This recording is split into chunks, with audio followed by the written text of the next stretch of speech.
views on today's meet.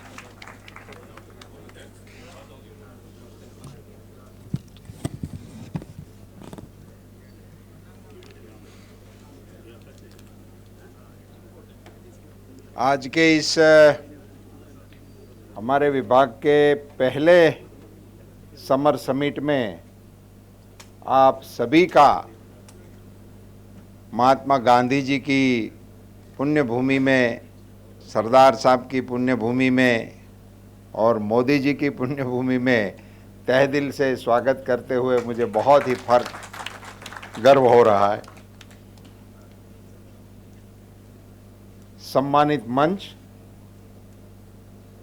और आप सब साथियों, आज बड़ा ही एक अनूठा अनुभव आया। हमारे प्रधानमंत्री जी जब कहते थे कि आप टीम इंडिया की तरह हमें काम करना है, करना चाहिए, और उसके लिए वो कई प्रयोग भी करते रहते हैं, मगर आज खुद इस प्रयोग का हिस्सा बनने का मुझे अनुभव भी आया और अवसर भी आया। जिस प्रकार से मैंने कल्पना की थी उससे अच्छा प्रतिभाव सभी प्रांत के मंत्रीश्रियों ने और सरकार ने दिया है। इसके लिए जो अन्य प्रदेशों से सभी हमारे मंत्रीगण पधारे, उन सभी को, उनके मुख्यमंत्रीश्रियों को आपके मार्फत धन्यवाद देता हूं कि इन सबों ने आप सभी को इधर आने की सुविधा दी। मैं गुजरात सरकार को साधुवाद देना चाहता हूं कि उन्होंने बहुत ही सुंदर व्यवस्था करके यहाँ हम सबको इतनी कड़ी धूप में धूप नहीं लगने दिया। इसके लिए जीतू भाई, देवा भाई और हमारे कृषि मंत्री इधर नहीं आ पाए क्योंकि आप सबको पता है कि हमारे प्रधानमंत्री जी भी यहाँ हैं, और आप सबके साथ वो खुशी भी मैं शेयर करना चाहूँगा कि दुनिया का एकमात्र अपना आयुर्वेद का सेंटर WHO का ये भारत को मंजूर हुआ और ये जामनगर में मंजूर हुआ है। अभी दुनिया का एकमात्र सेंटर, और उसमें 2 ही डिसिप्लिन हमारे कंपटीशन में थे, हम थे और चाइना था। मगर चाइना का जो बेज है वो एनिमल बेज है और हमारा जो आयुर्वेद है वो प्लांट बेज है। सो इसका मतलब ये होता है कि दुनिया ने भी प्लांट बेज को मान्यता दिया है, और ये सेंटर अभी आज ही उनका WHO के वरिष्ठ अधिकारियों के साथ प्रधानमंत्री श्री हमारे गुजरात के जामनगर डिस्ट्रिक्ट में ही कर रहे हैं। तो ऐसी व्यस्तता के वजह, और ये हमारे कृषि मंत्री का होम डिस्ट्रिक्ट है, इसीलिए कल हमारे राघव जी भाई पटेल वो वहाँ उपस्थित हैं।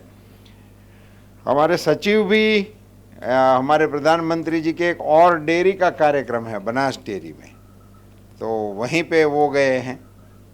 तो ये दोनों को यहाँ उपस्थित भी रहना था, दोनों ने मुझे मिलकर रूबरू मिलके बात भी किया था, और उन्होंने अपने इस कार्यक्रम की सफलता के लिए अपनी शुभकामनाएं भी दी थी, और इनके प्रतिनिधियों ने हमारी जो देखभाल की है इसके लिए इन सभी को भी मैं धन्यवाद करता हूँ।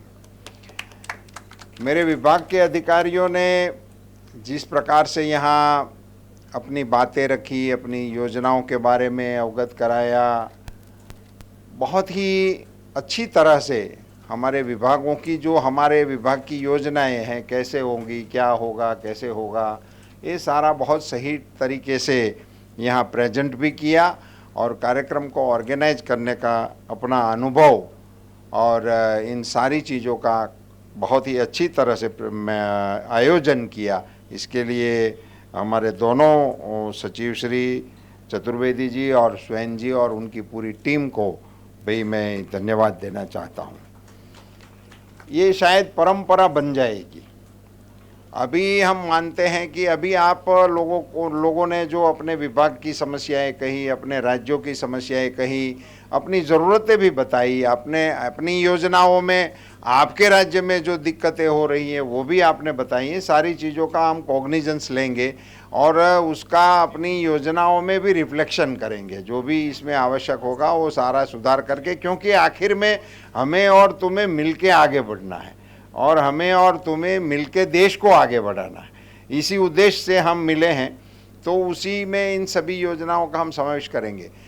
कुछ अधिकारी लोगों को भी इसमें बोलना चाहिए, ऐसा मेरा मन में आ रहा था, मगर अब सबकी कसौटी नहीं करनी थी, इसलिए फिर मैंने अभी उस जिक्र नहीं किया। वरना बैठे बैठे मेरे मन में ये भी आइडिया आ रहा था कि जहाँ से मंत्री नहीं आए हैं मगर उनके अधिकारी आए हैं, तो उन अधिकारियों को भी दो शब्द अपना प्रस्तुत करने का मौका देना चाहिए। तो अगली हमारी जो मीटिंग होगी उसमें ये पहले से ही हम इसका प्रावधान करेंगे कि मंत्री बोलेंगे तो या तो इसको रिस्ट्रिक्ट भी कर सकते हैं, संख्या के आधार पर भी हम ऐसा कर सकते हैं कि मीटिंग नियमित चलेगी तो 5 मंत्री बोलेंगे और 5 अधिकारी बोलेंगे, ऐसा करके भी हाँ वो सीमित कर सकते हैं और उसी प्रकार से उसको नियोजित कर सकेंगे। ये मैं इसलिए बता रहा हूँ कि ये मीटिंग को हमें आगे जाके बहुत ही अच्छी फ्रूटफुल मीटिंग कैसे हो उसी दिशा में हमें करना है। इसीलिए यहाँ उपस्थित जो लोग हैं और जिनको अभी बोलने का अवसर नहीं मिला है, मैं आग्रह करूँगा कि वो अपना नोट हमें भेज दे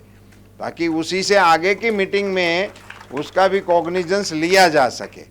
सो उसके बारे में भी हम करना चाहेंगे। अभी आज का ये स्वरूप देखकर आपके मन में कुछ ऐसा आया हो कि अगले मीटिंग में हमें इस बैठक को इसी ढंग से चलाना चाहिए, इसमें समझो कि बच्चे एक घंटे के बाद ब्रेक होना चाहिए, क्योंकि बिना चाय के कुछ हमारी ऑफिस की जो हमें आदतें होती है ये तो यहाँ भी हमारा पीछा तो थोड़ी छोड़ने वाली है। तो इस बैठक के स्वरूप को भी और थोड़ा लचीला बनाकर उसको हम पार्टिसिपेंट कैसे कर सकें, 2 वे कैसे और ज़्यादा अच्छी तरह से कर सकते हैं। इसमें जिज्ञासा की भी कुछ बातें डाल दी जा सकती हैं, इसमें और भी कुछ करके इसको पूरे दिन का अच्छा एक इवेंट बनाया जाए। दूसरा, आज के अनुभव से मेरा ये मानना है कि इसको दिल्ली में न रखते हुए किसी न किसी राज्य में ही हमें करना चाहिए ताकि इस राज्य विशेष को भी उनका वो मिले। और मैं आग्रह करूंगा कि जिन राज्य की इच्छा हो कि ये अगला बैठक हमारे राज्य में हो तो वो कृपया हमको निवेदन कर दें या हमको न्योता भेज दे ताकि इसके बारे में सोचकर हमारे वरिष्ठ अधिकारी और हम मिलकर उस राज्य में अगले बार इस बैठक का आयोजन करना पसंद करेंगे। हाँ ज़रूर, वो आप अपना न्योता भेज दें, फिर उसी के क्रम में जहाँ भी करना होगा करेंगे, मगर दिल्ली में नहीं करने के बजाय कहीं राज्यों में करेंगे तो इसका भी एक इम्पैक्ट होता है, उसी के हिसाब से इसी को आगे बढ़ाना है। 1-2 चीज़ें जो मेरे संज्ञान में आई उसमें 1-2 चीज़ बहुत नई आई है। ये जेनरिक दवा का किसी ने उल्लेख किया है, मुझे बहुत नया और वो अच्छा लगा है। वो समझो कि ये हम मेडिसिन में तो हो ही रहा है, तो पशुओं के लिए भी ऐसे जेनरिक का स्टोर के लिए इसकी क्या संभावनाएं हैं, कैसे हो सकता है, क्या कर सकते हैं, उसी दिशा में हम ज़रूर प्रयास हमें करना चाहिए और इस दिशा में हम काम करेंगे। तो ये अपने प्रधानमंत्री की जो सोच है उस सोच को और भी बल मिलेगा, ऐसा मेरा मानना है। आज के इस पूरे मंथन को हम एक लिपिबद्ध ठीक तरीके से करेंगे।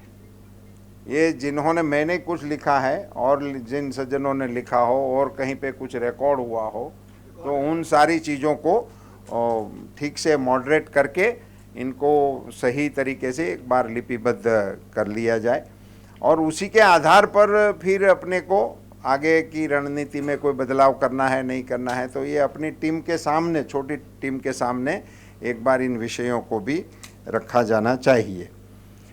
आपके इस बैठक के अनुभव के बाद, आज अभी ये बैठक ख़त्म होने के बाद मेरा आप सबसे अनुरोध है कि आप अवश्य स्टैच्यू को देखने तो जाएंगे ही जाएंगे, मगर सिर्फ स्टैच्यू ही नहीं, यहाँ एक बहुत ही अच्छा प्लांट का, एक मेडिसिनल प्लांट का एक बहुत ही अच्छा डेवलपमेंट किया हुआ बगीचा बनाया हुआ है।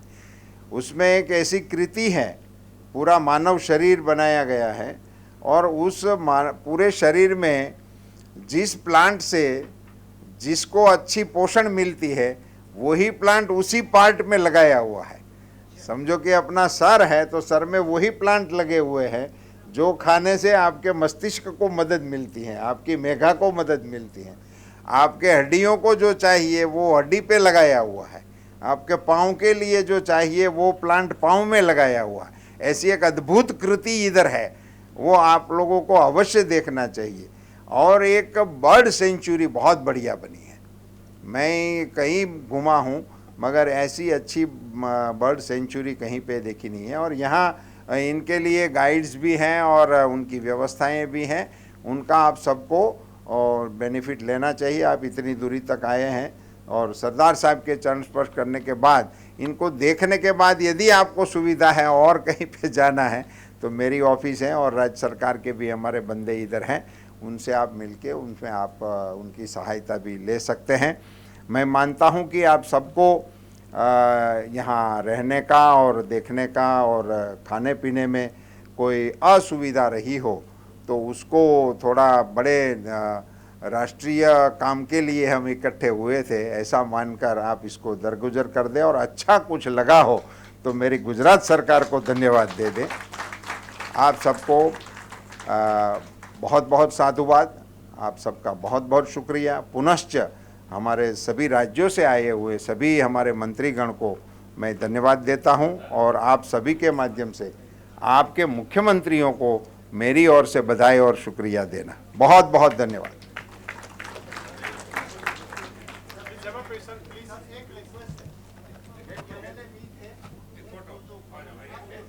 Thank you, sir.